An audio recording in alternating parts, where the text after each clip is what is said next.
مرتبہ رسول کریم صلی اللہ علیہ وسلم اپنے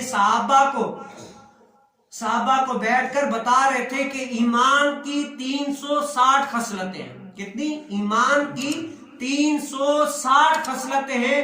اگر ان میں سے ایک بھی خصلت کسی مسلمان میں پائی جائے نا تو وہ مسلمان قطعی طور پر جنتی ہے، جنت اس پر واجب ہو جاتی ہے. کتنی ہے؟ 360 خصلتیں ایسی ہیں اگر ان میں سے ایک بھی کسی مومن مسلمان میں پائی جائے تو اس پر جنت واجب ہو جاتی ہے. تو حضرت سیدنا صدیق اکبر حضور علیہ السلام کے سامنے آئے، کہا کہ یا رسول اللہ کیا ان خصلتوں میں سے مجھ میں بھی کوئی خصلت پائی جاتی ہے؟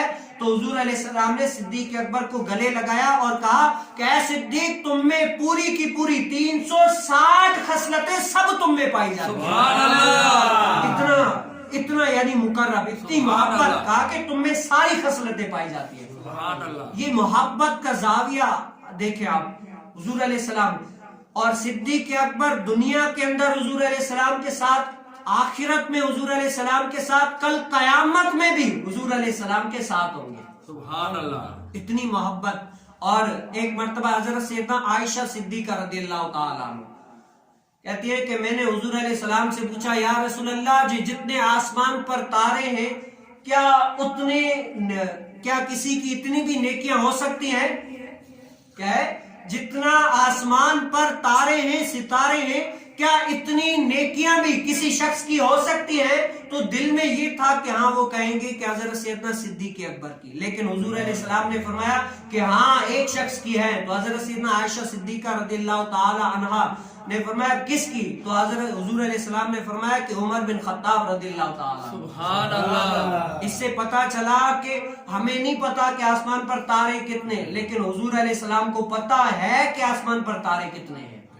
کیا ہے؟ تبھی تو فرمایا نا کہ آسمان پر جتنے تارے ہیں اس سے بھی زیادہ کسی کی نیکیاں ہیں وہ حضرت سیدنا عمر بن خطاب ہے. تو حضرت سیدنا عائشہ صدیقہ رضی اللہ تعالیٰ عنہ غمگین ہو گئے، کیونکہ ان کا گمان یہ تھا کہ وہ میرے والد کا نام لیں گے، صدیق اکبر کا.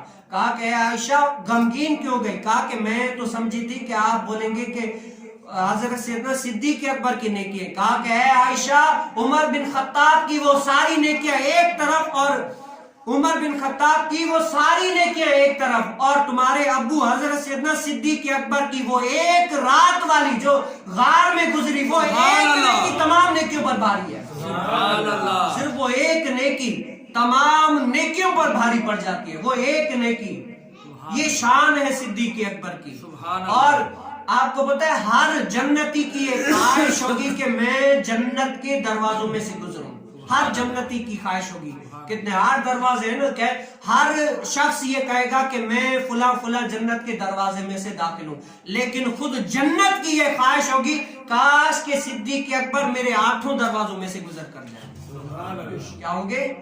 کاش کہ صدیق اکبر میرے 8 دروازوں میں سے گزر کر جائیں. یہ شان ہے ان خدمتگاروں کی. سرکار کا عالم کیا ہوگا؟ آپ سوچیں، یہ شان ہے خدمتگاروں کی. سرکار کا عالم کیا ہوگا؟